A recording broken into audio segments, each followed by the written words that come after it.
Hello, hello, hello, and welcome to another episode of Misfit Toys comedy live stream. Gonna get some snaps. Can I get some jazz hands? Yes, yes, yes. I am so honored to have for the first time Paul Scotto de Pompéo from Paris, who now lives in DC, the hilarious Teddy Margas, and myself, Iggy Love Sky. Thank you so much for being here. Paul and I met. It was my 18th birthday at the Queen on the Champs-Élysées when I was studying at the Sorbonne. And since then, so much has happened. Paul, tell us a little bit about your job at the State Department and then what you do now. Wow. It has been a long journey, actually, Igor. You're right. When I knew you, I was working with a fashion designer in Paris and going to fashion design school at the same time. And you had met Eric Allais, actually, several times. Since then, I moved to the States, went back to school to become a sociolinguist and a linguist. And I did a master's at Howard University in sociolinguistics and comparative sociolinguistics. It was extremely interesting. My interests were particularly with the difference in between the vernaculars in France and Afro-American vernacular English, which is why I went to Howard. And I taught there. I was a full-time professor there. And after that, I was offered to work as a contractor for the Department of State at the Foreign Service Institute, teaching to diplomats and ambassadors of the United States. It was very interesting. Now Teddy, he went from fashion design to working at the State Department and doing accessories in Paris, like someone does. Like any self-respecting homosexual. Exactly. Yes, my queerness was ongoing. Okay. And now, actually, I work as a contractor with USAID, and it's amazing. I'm a senior instructional designer, and I work with the Greenleaf Integrative, which is an amazing company focusing on mindfulness and wellness in the workplace. So I've been a little bit everywhere, I feel like, when it comes down to my work. But within my work, I've never really felt, bad about expressing my queerness and felt always very comfortable about it. And I was very lucky to be within entities that felt comfortable with that as well, I think. That's me. I love it. And do you have anything to teach breakfast and BITCH? What'd you have for breakfast? And what is bizarre, ironic, terrifying, crazy, or hard about your life right now? So what I had for breakfast, it was quite easy. There were hard-boiled eggs and fresh lemon juice. Is that what you had, Teddy? I love you. And what has been hard lately, I think, frankly, to try to get into a new company all virtually. I feel like it has been somewhat challenging to make connection, but I'm extremely lucky to be with people who actually connect very easily with other people. And I've had one-on-ones with almost everybody at my company, actually. Maybe at the very top as like me. So it's super nice. I love it. Teddy, we all know you, and if they don't know you, it's time to know from your background. You choose what you want to share and impart with the world. Well, I mean, my hand has been up in every pot. I've done everything, but my main goal was just, I'm creative. I'm an actor. I'm a writer. I'm a producer. I'm a director. I'm a stand-up comic. I'm a comic writer. I mean, I like having pots on every single burner, right now focusing on acting. Especially now in Hollywood, this is what we call episodic season, and it's the time when all the shows are just starting to cast for the season, and we're kind of getting back into it after the pandemic. So my schedule's been really busy, and I'm really, really excited because I am finally at the place where I have been longing to get to for a very long time. And it feels so free and refreshing and fantastic to be there. So, yay. Last time we talked, you were on AJ and the Queen as the I was the club owner. Tony. Yes. Got in a fight with RuPaul because RuPaul quit on me. And I was like, they're like, if anybody can fight with RuPaul, we think it's you. And I was like, why do you say that? I'm so nice. Bring it on.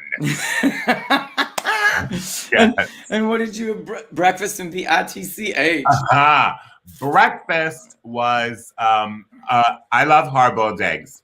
And I've learned to perfect them in the Instant Pot because I like them just a little custardy in the inside. I don't like a chalky yolk. So I have learned to make them to perfection, and I cut them in half. I do half an avocado, a whole kind of like custardy egg, and lemon juice. When you said that, that's why I said we should get married. Anyhow, that was my breakfast. And what am I bitching about? I will tell you. We just had this conversation yesterday. Fat shaming.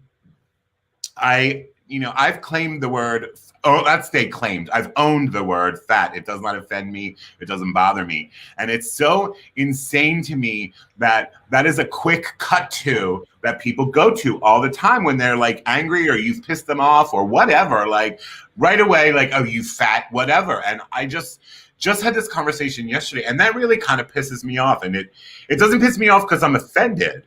It pisses me off because I think you're stupid and ignorant if you need to go there. Like, do something. Get creative. Get creative. If you're going to insult me, get creative. Yeah, get somebody creative. was asking for money in front of like a convenience store. And I don't normally give the money, but if I have it or if it's, I will sometimes, depends. But I literally, we work off debit cards. They all should get, every person should get a square. And if you bet some money, just say, here, swipe your card. That's what you should do. Okay? And I didn't have any money. I said, I'm so sorry, I don't have any money. He's like, you fat bitch. I was like, oh my God. This is what you're going to go to? I was not having it. So we are now in the the conversation and what I'm really like completely freaked out about is, we're so, everybody is so conscious about the hate that's out there. And I am too. I mean, the Black Lives Matter, the Asian hate, all that hate. And we're all trying to, I think it's time, like, hello, let's get into fat hate too. Like, because it's time. Like, let's get rid of hate. Let's eradicate hate completely. Yes. Just completely. Yes. That's it. Yes.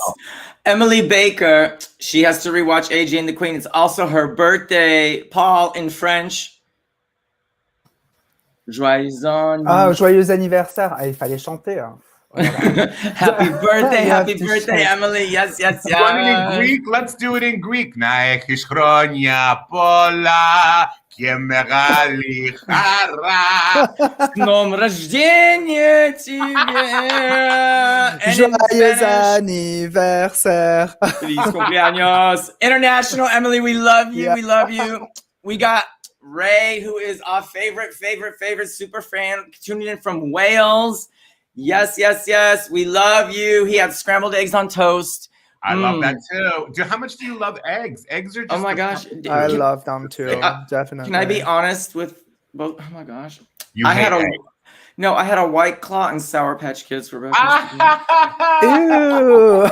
I know. I had a White Claw, and I know that like LGBTQ stands for like questioning, because like I'm like I don't know if I'm gay, and then I look, I'm like, I'm drinking an acai berry hard cider with Sour Patch Kids. Question answered. Yeah, definitely. Question answered. Put a period at the end of that, gay. Honey. And what do I have to BITCH about? Well, hold I'm on one trying second. to. I would. Yes, yes, yes. I'd like to piggyback on what Teddy was saying. I think it's time in our community, like the LGBT plus community, to just stop shaming. Period. Period. Like, I mean, it's kind of tired. Like, let's not shame each other. Like, let's be proud of each other, and let's empower each other. I just Yes, don't let's get lift it each other anymore. up. Oh, Yeah, yes, it's just beautiful. annoying. This Wednesday was the Transgender Day of Visibility, True. and True. and I attended a lot of different panels, which were completely enlightening. And what I heard was that transgenders in general and non-binaries altogether, they don't want to be seen as someone else, as a transgender or whatever. They just want to be seen. They just want to be human. And I think the shaming that we have learned from our community, but also from our society, has pushed this forward into putting people into different boxes, which actually pushes the shaming. So Yes. let's just drop that. But people have a hard time understanding if it's not in a category. They're like, their minds kind of just stop. They're like, and I remember when I first moved to LA, and they're like, I don't understand. You're Jewish and you're from the Ukraine and you're gay and you're how can and you're like laying in bed and they're looking up at me and they're like, I don't understand. I thought all the Jews were killed in the Jewish war and they have white people in Africa. And I'm like, oh, what we do to be in a bed with one of Janet Jackson's dancers. I was like, oh, do I kick him out? Do I keep going? I don't know what to do. I don't know what to do. But the BITC, that is a major point that, and we've gotten worse. Is you know, I know I look 20, but I'm not. And I remember when I was first coming out, everybody was, you know, accepting, and you went into a gay bar or you were just so happy to see another LGBTQ person. You were just so happy, like, and you accepted, and it was just cool. This one was blonde, this one was hairy, this one was, I mean, it was just, and there wasn't even like the conversation of top or bottom. It was just, we were just being, and we're just happy, and we're open, and it was about love. And we've gotten so far away from that. And yes, we need to really come. I love that you said that, because I would love to start within our community. That's where we should start. Always start at home and then branch it out, because we've gotten really bad with that shaming for whatever reason. So I have a challenge, and this really happened in San Diego, but every day I purposefully try to just empower someone without without wanting anything in return. I love and that. Just paying that compliment, doing it, giving an extra tip, or just that extra little something with nothing in return. And it's, at first they're like, people are so unused to this that they're like, what do you want from me, creeper? What's going on? And I'm like, no, I'm just saying, you know, you look very nice today. I like your bow tie, or that. You want my OnlyFans? Like what? Like everyone gets like all on guard, and they're just like, But my BITCH moment is that my Baja Benz, I haven't had a chance to get the new little sticker, and they gave me a ticket for not having the sticker. What is that? You know, like the little registration, if they have the sticker on the back of your license plate. Yeah. So what I've been doing is I've been going and then putting mud over the sticker.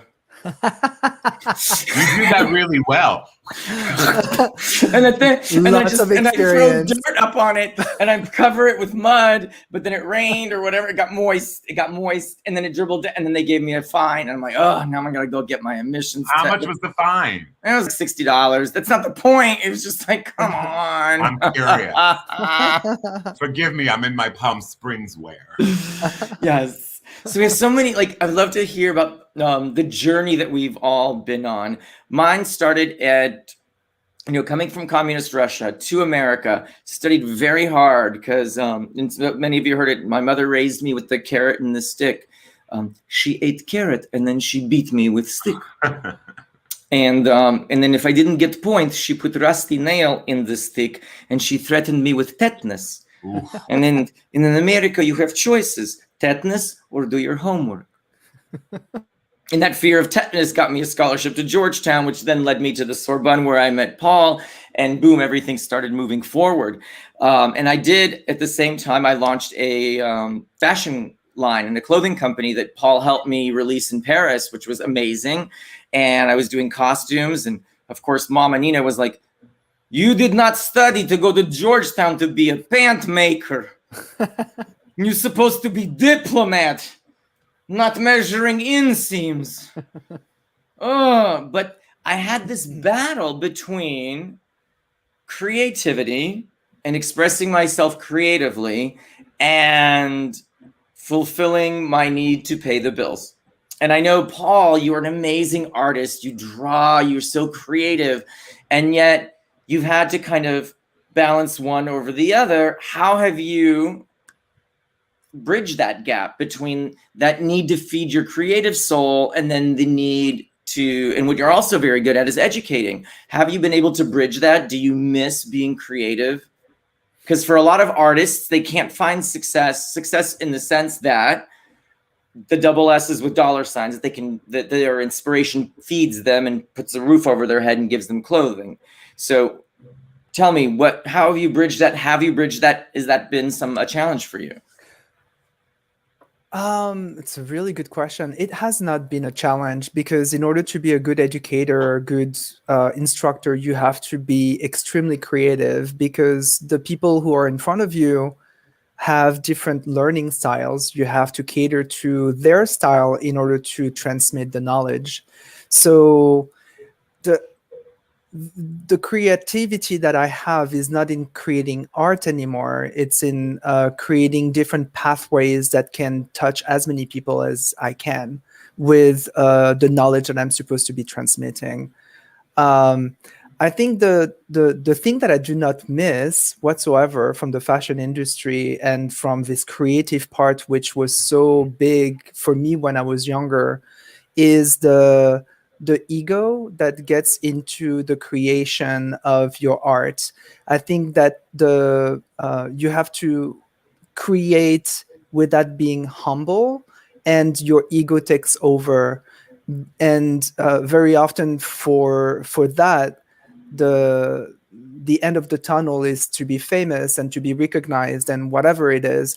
So for me, that was never really the end of the line. Did I want to become famous? Yes, for my talent in a way. I totally get it. But I really wanted the creation, and the creative part for me in the fashion industry was more about the research, about like the meaningful message behind the clothes and the correlations that I was making with, you know, the thinking process of creating the clothes. So I don't miss that because I find it every day in everything that I do. I have to be creative in order to touch as many people as I can, and as many different people. We're definitely very different, all of us. So some people are visual learners, other are kinetic learners. There are so many different ramifications of that, and I take a lot of pleasure in doing this. He was also really bad at sewing. Like so bad at sewing. He was amazing at drawing and creating, and then you give him two pieces of, he's just like, No. that's when he would give it to me. Yeah, no, give it to someone else. Okay. Don't go on Drag Race. Yeah, no. We used to, when Paul and I used to work together, when he moved to DC, we had a company and we would make all of the drag queen costumes for all of the festivals and all of the circuit parties. And he would come up with the most crazy, just beautiful. And then he's looking at me and I'm like, oh boy, I got to figure out how to engineer, because I'm much more on the engineering side and he was so much more on the conceptual side, and we made such a great team together and we had just so many amazing moments. Teddy, have you been able to bridge your creativity with your production side are you able to thrive off of your creativity, and how does that manifest itself? It took a while because it's not easy to do. I was blessed, much like you, I was blessed with parents who instilled a very strong work ethic in me. My father had a very successful restaurant, so we grew up not really wanting or needing anything. I'm lucky for that. But it was never just given to us. My father had us work for it. I wanted roller skates. You want roller skates? You come in and you be a busboy for 2 weeks, you know? And so we grew up thinking, oh, if I want this, I have to work for it. So work to me was never anything. And so I have friends that are struggling with it and have come to me many times and was like, how do you do it? I don't know how I do it, but you just do it. You have to, if you have 8 hours a day that you want to be creative, you got to match it with 8 hours a day where you're going to make the money so that you can be creative, and one feeds the other. So, you know, it's about that balance. So I literally would sleep very little bit, working at night. I mean, I had to work at a time where I could be free in the day to do auditioning, then work so I could have a roof over my head, then go do comedy at night. So sometimes I was up till 2, 3 in the morning and then have to be up at 5 in the morning. And it just was like, well, this is what I have to do to achieve my goal. I have friends that are like, oh, I can't do it all. No, you can't, but you can manage it where you can at least make it a manageable way to do it all. Now I've gotten to the point where it's like a roller coaster, because I know the ebb and flow of my career. So I know that there are several months that this career is not at a high. And so at those times when, okay, I will, you know, haul ass and try to make as much money as I can within that period of time. And it's worked for me.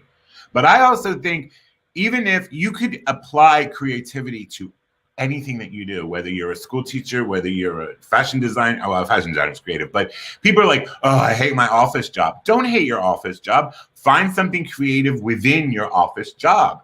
Creativity is just, it's around us all the time and in anything that we do. So if you look at it that way, you can always be creative and always have a roof over your head. I love it. I love it. Have you found challenge in trying to live authentically LGBTQ, whether it's in entertainment or in the professional world? Paul, have you seen this be a challenge or a hindrance, or has it been, because you're in Washington, D.C., it's a very political and proper city. Has that been a challenge? Has it been a benefit? I don't know. What is it like for you to live authentically LGBTQ in Washington, working for the Department of State, working for these other corporations?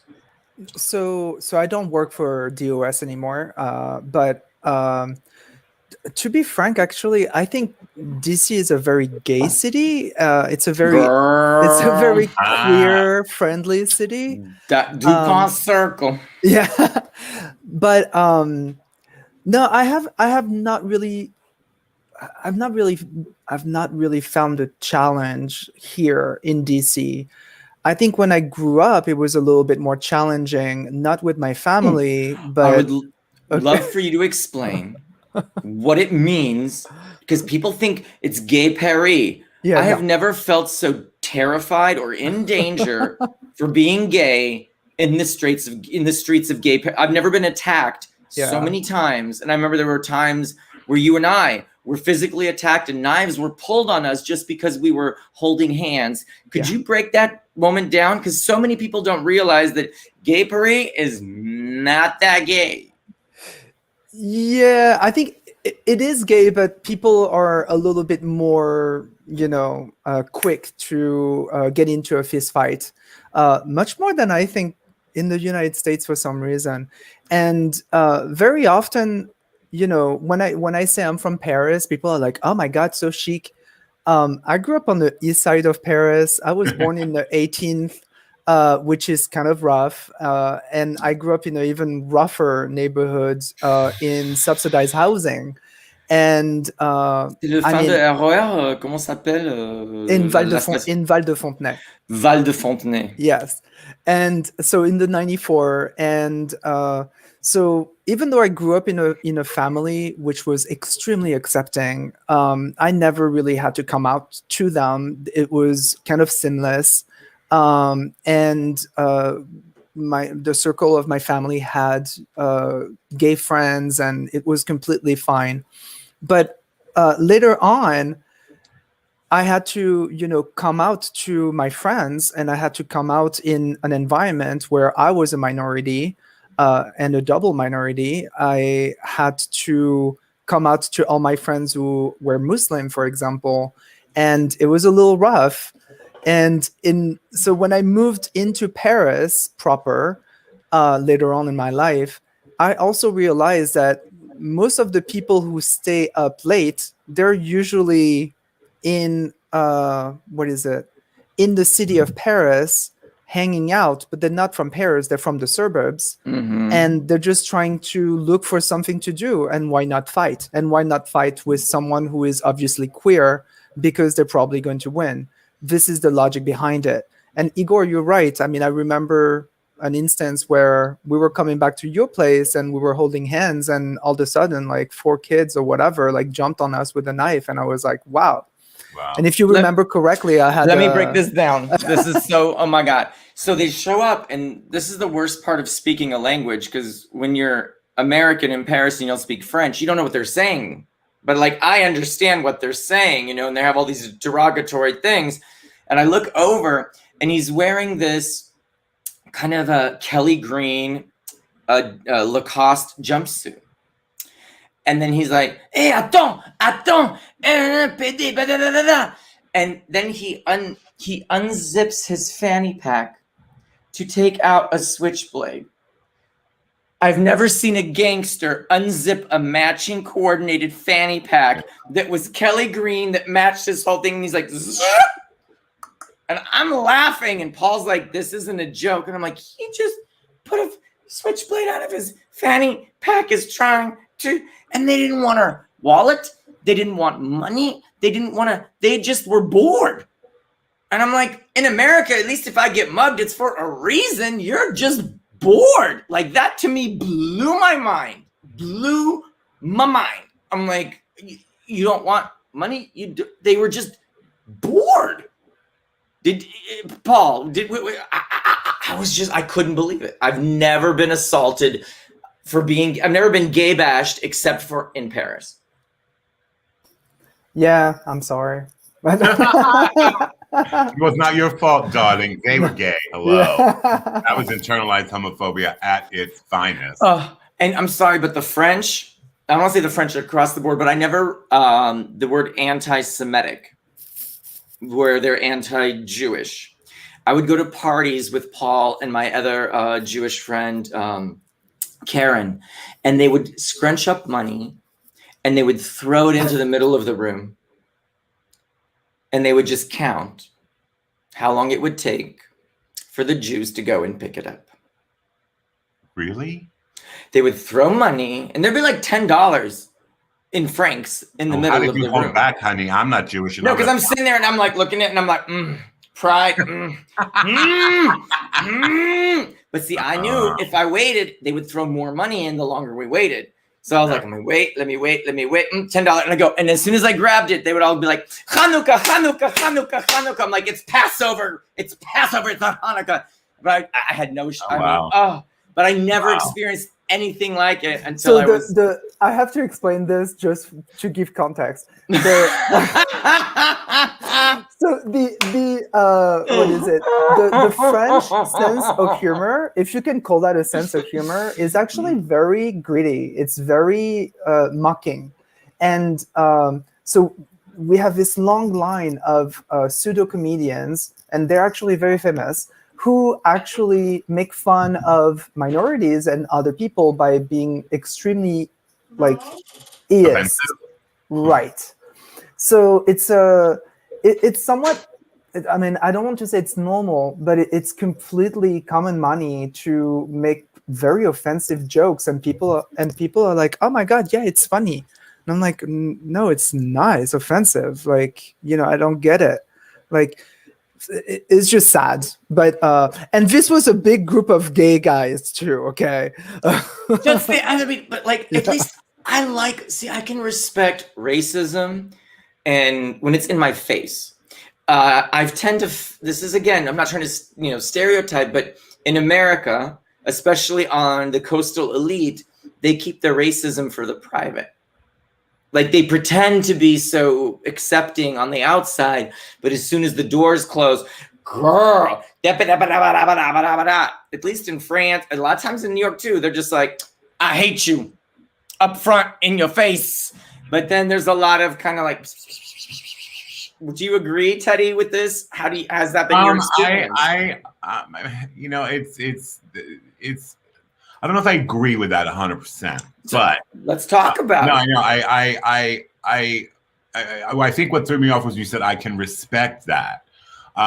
We all talk and we all say stuff behind closed doors, but I think that spills over. Maybe respect's not the right word, but I appreciate it being not hidden, but in the forefront so that we can discuss it. I just don't like it being hidden.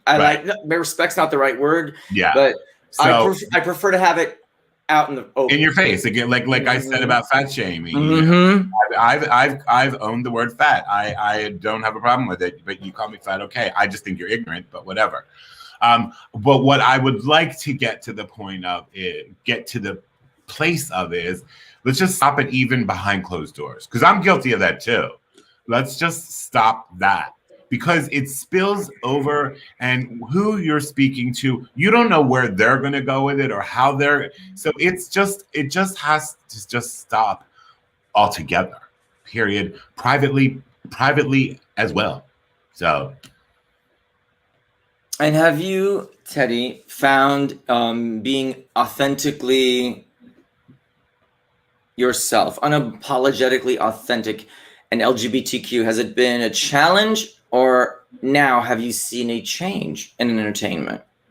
Well, there's a big change in entertainment. Yes. I mean, I remember, I think I've spoke of this before. You go on a movie set, or you go and, you have the union and the Teamsters, and they're all like, it's like gym class all over again. You're like, oh my God, they're going to yell faggot. They're going to like, oh my God. And it was always, even within this industry, it was like, oh. And when I worked on AJ and the Queen, like I said, I keep saying this, I don't know who was responsible for it, but it was the first time ever, and I've been in this business for over 20 years, it is the first time ever we were the majority. Every single person on that set was LGBTQ+. Every cameraman, grips, electricians, and I just was like, oh my God, I died. I'm in heaven. Oh my God, I died. When did I die? I died. I'm in heaven.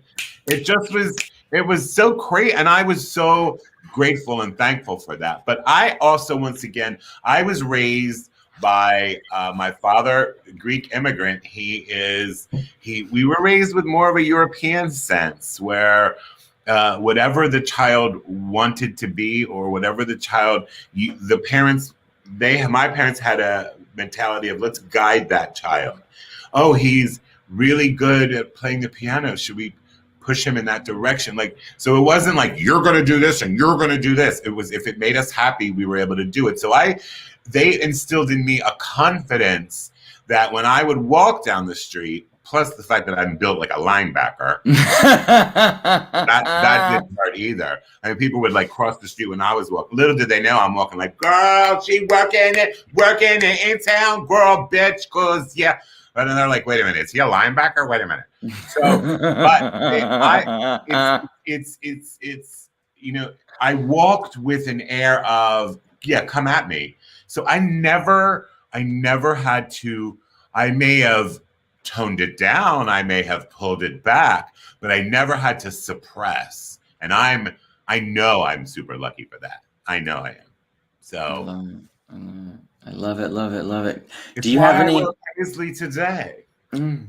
Do you have any funny moments of BTS behind the scenes green room chronicles in regards to being authentically gay, authentically LGBTQ, where you've had moments? I would love to hear. Yes. Spill the tea, girl. Spill the tea. About 2 years ago, and this is how I know we've also changed as well. And I literally, at first, my butt clenched, like, oh, and then I went, oh my God, they're in on it.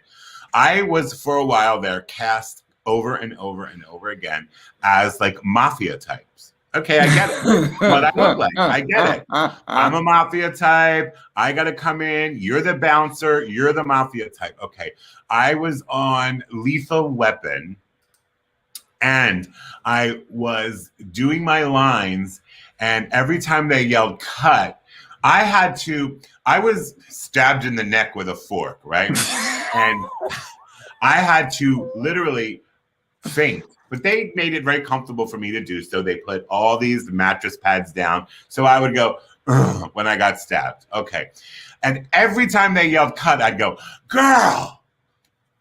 So they're seeing like, yo, whoa, ooh, girl. Like, because it was so much. Like, we did it like 600 times. I kept falling, and I was like, okay, girl, can we stop this? Please, can we stop this? And finally, the director was like, and he was like over like the big loudspeaker. He was like, Teddy, we're dying back here watching Mafia Man die and then yell girl. I hope girl doesn't seep into. I'm like, oh, I'm sorry. I'll stop saying it. Okay. Stab down. Girl. Oh, I can't help it. I just can't help it. I have to say girl. Oh my God. And that to me, I was so like, it was so cool that they were able to like get it and know it and go, okay, honey, we cast a homosexual as the mafia. I was Don Corleone, basically. Don Corleone. Oh my God. Yeah. So I think we've come a long way. I really have. We have a longer way to go, but we've come a long way.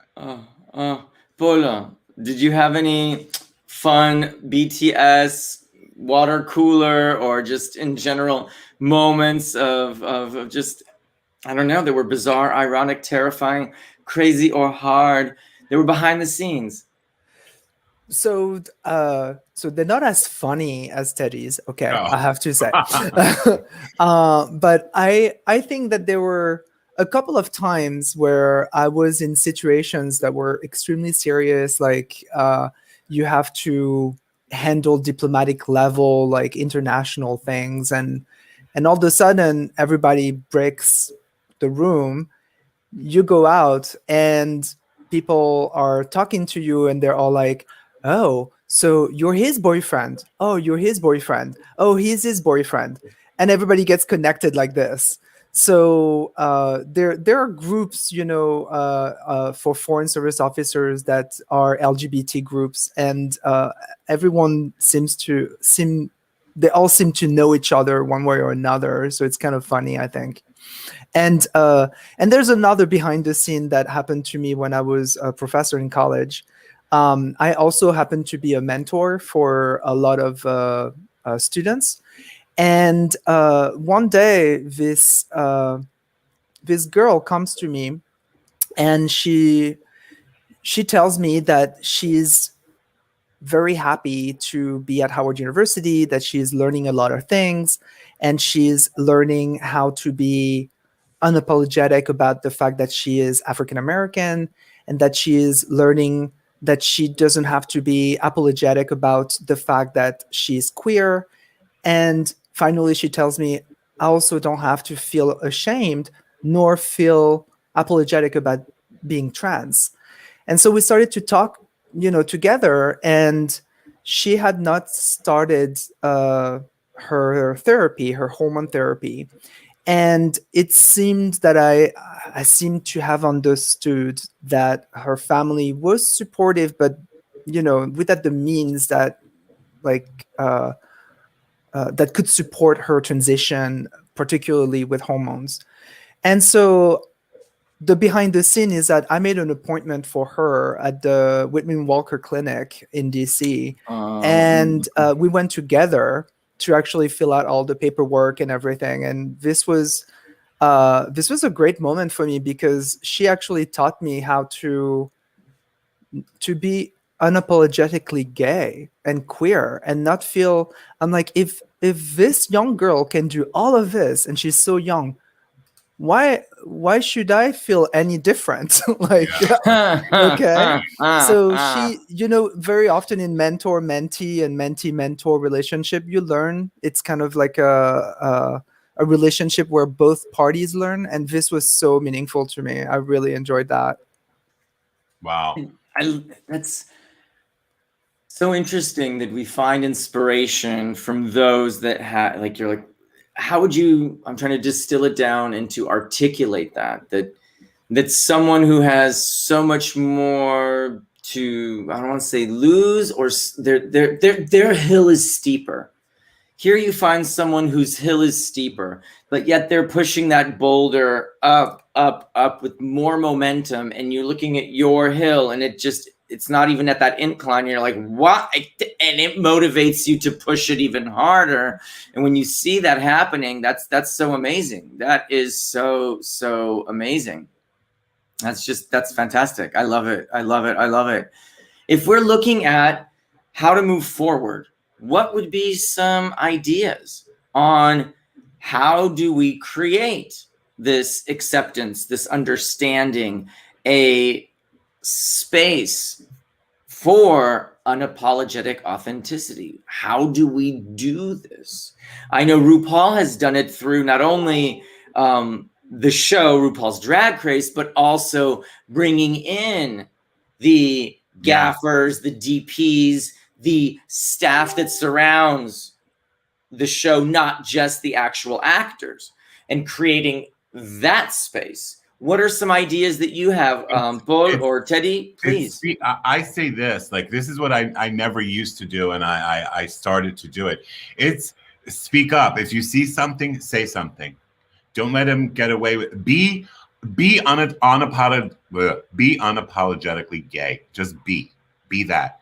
Be it. Be yourself, and do not make excuses for it. And if somebody offends you, or if somebody, speak up, because I think when we hide or we cower, when you know somebody in the community, then you're more likely to accept that.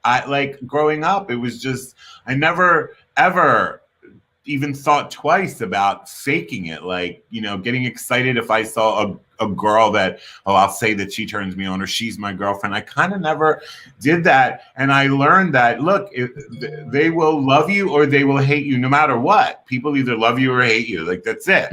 So be yourself.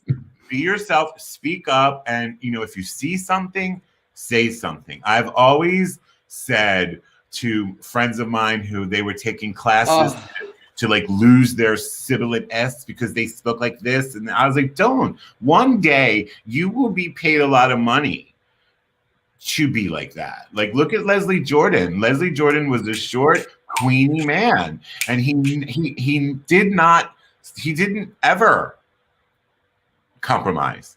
And now look at him. That just triggered an amazing memory. I'm at the Astor Burger on Santa Monica Boulevard. Everybody knows that Astor Burger, and it's where everybody goes after hours. And there's a lot of stars will go there after getting their Oscars, and they will eat in the little booths. And they have these, you can put a quarter in and it'll start music. And so there's a little jukebox. Yes, there's a little jukebox at every booth. And there were several trends. I was with several transgender friends of mine, and I could hear a couple booths back people saying stuff, just inappropriate stuff. And I was like, girl. They're like, girl. So I put on some Beyonce. Next thing you know, it was a catwalk. They vogued the house down thing. Everybody, it turned into a party and the thing, and it just was. So that being unapologetically yourself and owning it and embracing it, and it was just, I was just blown away that they not only had the courage to do so, but did it unapologetically. And we're like, Yes. Let me explain to you. Right. Beyonce. Okay, here we go. And Bootylicious came on, and they just, I mean, it was amazing. And I was like, this is why I love West Hollywood. But that courage to be themselves and unapologetically themselves, and that to me was one of those moments where I was just like, I don't know if I have the courage to do something like that. Oh my God, you are amazing. I think that's flawless. I think I drove past when it was happening because I was like, what is going on in there? Paul, what about you? What about you in DC, in such a conservative environment, like whether it's at the State Department, whether it's in a corporate setting, whether it's, you know, how do you do that there? So, because you can't just vogue the house down in the middle of the corridor at the State Department. Hold on, you might be able to. Yes, you might be wrong. Okay. So I think you can be authentic without like being all out either. Like not all out in the sense of like going voguing in the middle of, you know, the State Department or wherever it is, like, or the White House for that matter.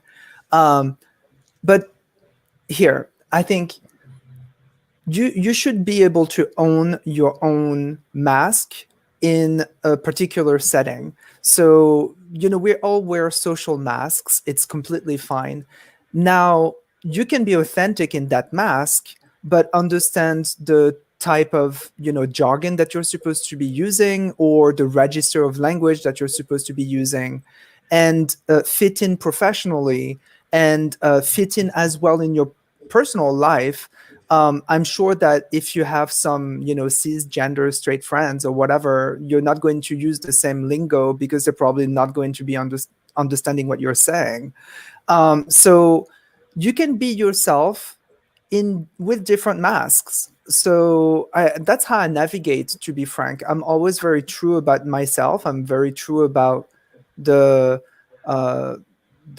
meaning of my relationship with the person in front of me. I tend to be an active listener as well, and, you know, try to give back to the person the message that the person tried to give me. So I think it's all about love in a way. Love yourself and love others and respect others, but be true to your love. And if someone in front of you is not respecting that, you don't really need to talk to these people. At a professional level, if that doesn't work, it doesn't work. Like, it happens. Just ask someone in another team to deal with that person, you know? Mm-hmm. Like, it sounds kind of like a deflection, but sometimes it's best. You know, why are you going to bother to like deal with that, to handle that person who is, you know, homophobic or transphobic or non-gender binary phobic? Yeah, I think that I agree with you. I think what happens, like what I was trying to say was, you know, say something, and then there is a point where you go, you know what, this is hopeless, forget it, you do you, honey, and then walk away from it. Agreed. Exactly. Agreed. Yeah. My favorite part of the show, I called them monologues. Doesn't have to be a mom, but strong women. I love Paul's mom. May she rest in peace. Thank you. She was such an amazing woman. My sister still uses those colored pencils that she gave her when she was 8 years old, and she adores them. She hasn't gone through them yet. She still uses them. But they're like this. They're like this big, but she still uses them. And she was just such an amazing woman. What lessons, maybe it was your mother, maybe it was someone else. I call it monologues, but we've broadened it to strong women influences. What were some of the messages that the strong women in your life gave you and that you would like to share with the world? I think I met your mom. Didn't I meet your mom, Iggy? My mom? Oh, yes. She was sitting there at Fubar. Show, right? Oh, she was at Fubar. Oh, yes. Oh, yeah. I remember front row. She was front row. Oh, yes. Oh, yes. Yeah. She was flawless. I remember being flawless. I do. I remember you were up there and she was like looking, and I was like, now there's the mother. Okay. There's the mother looking at, and you were talking about some nasty, dirty shit, honey. And she was just like, yes. I was like, oh my God. Yeah, and then when we got home, she was like, I was throwing up in my mouth, but I didn't want to embarrass you in front of your friends. I have a what did you call it, a monologue. Yes. My mother is still a huge influence on my life, because my mother is very strong. My mother is a survivor, and my mother doesn't take any bull from anybody. And this one story comes to mind. I was, of course, the gayest child growing up. It grew into the most gayest adult, and I love it. Thank you. Let's pop the collar on the paisley. My mother, I wanted a Cartier tank watch. Well, I was in 6th grade, okay? Who doesn't? I want a Cartier tank watch, right? I want a Cartier tank watch. And my mother was like, you are too young for a Cartier. You have to earn a Cartier tank watch. You don't just ask for it and you get it. But they bought me a knockoff. A Fartier, maybe. I don't know what it was. They bought me a knockoff, and I was, ew, I would never wear this. I would never wear this. And my mother, this is the lesson that I've always taken from her. She goes, it's not about the watch, Teddy. It's how you wear the watch.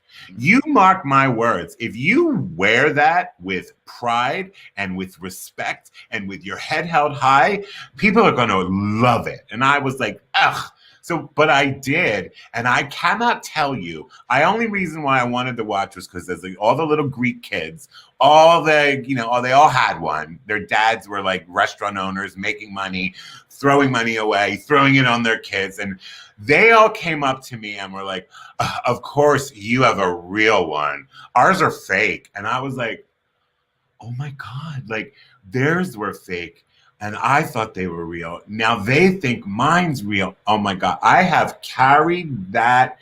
And not just it's really about how you hold yourself. And my mother taught me how to hold myself where you will be respected. And honey, you cannot buy that or learn it, or there you go. I love it. Just with pride. So if you're going to do it, own it. Do it. Own it. Yeah. Own it. Unapologetic. This isn't real. I didn't say it wasn't real, but it's just the way you held yourself. Okay. Let's just before I had my baby, my mom told me, it's not you, it's them. You keep doing your thing. Now, whenever my daughter is playing up, I think it's not my wrongdoing. It's her acting the rascal. True. That is so true. And yes, Mama Nina, as always, Mama Nina. So Paul, tell us one of your monologues.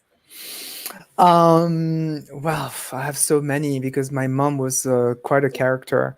But I think when I was 19 or 18 or something, wow, no, I was 17.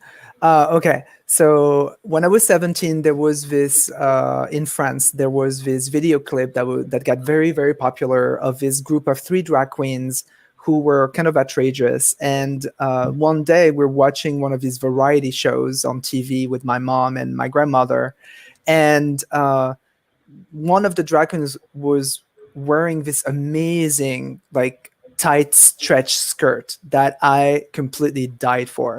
And I was like, I want this so bad. And mind you, at the time I was wearing, those buffaloes, the compensated boots, but they were like sneakers, kind of like in the Spice Girls or something, Yeah, they were like the platform sneakers, right? Like gigantic, yes. Yeah. I love that. And so I was like, I want that skirt, period. And my mom was like, but there's nothing for you to wear like this. And I was really upset. The day after, she ended up making the skirt for me. And I was like, oh my God, you're so awesome. And at the time, on weekends, I would always go for like Friday night and Saturday night to different clubs. But on Saturday night, I definitely was going to the Palace, which was a massive like Studio 54 kind of thing. And So I go there wearing the skirt and wearing my platform shoes and everything, and it's a hit. Everybody loves it. And I get on the podium, and the podium has this like light that like, shines and shoots up the podium. And I get on and I see a friend of mine running towards me in the crowd. And she's like, Paul, this is like completely see-through. And I was like, oh my God. So I get up, off the podium. And I'm like, okay, I'm not getting on the podium again tonight, I guess. And thank God at this time we didn't have cell phones every 5 seconds snapping pictures. Okay. Anyway, so I go back home, and in the morning I wake up and I see my mom, and she's like, did people like the skirt? And I was like, yes, but it's completely see-through. And she's like, so what? And I was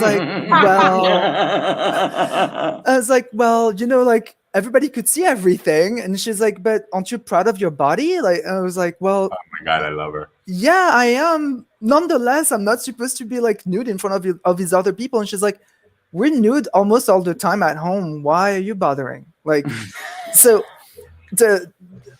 I took it, as like my mom was always very relaxed about everything. She was very hippie-ish about everything, like, and she was always very proud of her very petite body as well.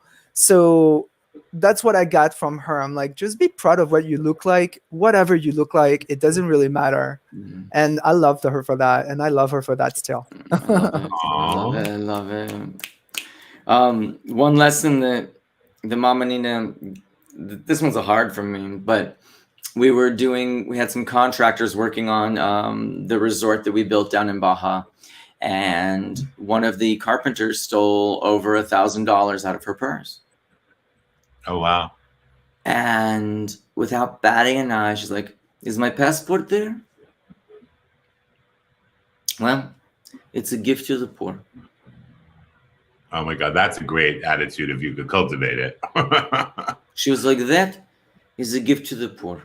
I mean, he's short-sighted. He would have made way more money than that working for us, but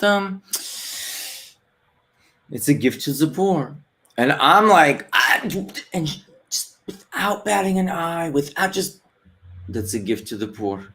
And when those and I'm trying to, that still work for me. Like, that don't happen organically. That's not, I'm like, and she just, without even batting an eye, he needed it for his family more than we did. It's okay. Beautiful. To the poor. And I was like, wow. Beautiful. I love all of the messages. This has been such an amazing hour of empowerment and entertainment. Do you have anything coming up on the what do you call it? There's like a stick in the fire. What do you call it? The poker in the hot. What's the hot? What do you call it? You know what I'm talking about. There's a million things you could call it. You got any pots on the burner? Yeah, but the horizon, the thing and the stick in the hot. The poke. Don't be a stick in the mud. No, don't be that. But you got how many things you got in the kiln. I don't remember what the English is not my first language. Help me. There's a kiln. There's a kiln one. I know. So what poker's in the yeah, where's your poker? Is it in the hot? How many pokers you got? You know where my poker is? I mean, I'm busy right now because we're in episodic, but follow me on Instagram at Teddy Margas. I think it's down below, or it's right there. There it is. At Teddy Margas. Every Tuesday and Thursday at 5 p.m. PDT. I do Teddy Tales, where we just kiki about my gay life, and it's funny. Love it. Scotto de Pompéo, what's going on that we can? Because I know you're doing a lot of stuff behind the scenes, but what's going on in your world that you want to share or that we can tap into? Right now, I'm not so sure. I'm helping some friends actually going through some hiring process and just chilling this weekend, actually. I love it. It's called, the phrase is irons in the fire. I like pokers in the hot. Thank you, Ray. Yes, thank you, Ray. I was like, pokers in the hot. Yes. Pokers, poke me in the hot. I don't know what it's called. I am excited for the first time. So it's been a year. When the pandemic started, everything disappeared. And then from the ashes, I created Misfit Toys Comedy, which is a studio dedicated to empowering diversity. And we are opening our doors to not only women, LGBTQ, and allies of diversity. So we are having this Monday at 4 p.m. our first open call for everyone to come and learn about the studio. If you would like to join the studio, we would love to have you. And we're starting MTC Live, which is our production company. And we are, for the first time, we're booking college tours. We're booking comedy tours. We have a lot of projects in the works. And this is just amazing to be able to give all of these diverse voices a platform. And I truly believe to see the light of humanity, we need every color of the spectrum to shine brightly. Yes, we do. Yay. Hallelujah. So with that being said, click the link right here. If you would like to, just RSVP misfittoyscomedy@gmail.com. Drop us a line. We would love to have you on Monday. I believe it is April 5th at 4 p.m. Pacific. That's 7 p.m. East Coast, DC, New York time. This has been such an honor, such a pleasure. Thank you, Paul. Thank you, Teddy, you. as always. Teddy, it was great to meet you. Yes, we love you, Wales. Bye. We love you, New York. We love you, DC. We love you, LA. Everything Bye. in between. Thank Ciao, you ciao, all. ciao.